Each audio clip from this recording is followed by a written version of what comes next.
नमस्कार मित्रांनो, मी गणेश पोळ. मित्रांनो, तुम्हाला त्याविषयी व्हिडिओमध्ये बघितलं असेल तुम्ही आपण रोप टाकताना म्हणजे कांद्याचं बी टाकताना तुम्ही आता इथं तुम्ही बघू शकता आपल्या मागं आता ही कांद्याची वाफ आहे ते आपले बी टाकलेले रोपाचे. मग आता ही बी आपलं टाकलेलं जे होतं ना ती वापलेलं आहे. तर मग तुम्हाला दाखवतो, बघू शकता तुम्ही.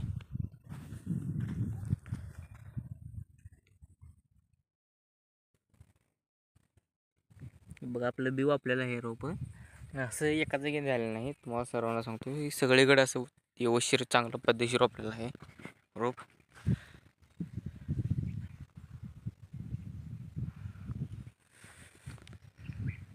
हे सगळं बघू शकता तुम्ही इथं.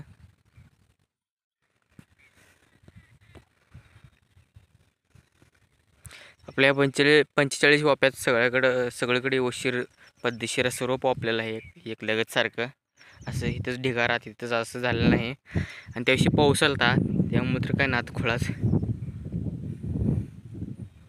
तर मित्रांनो, लाईक करा, कमेंट करा, शेअर करा, सबस्क्राईब करा आणि फॉलो करा.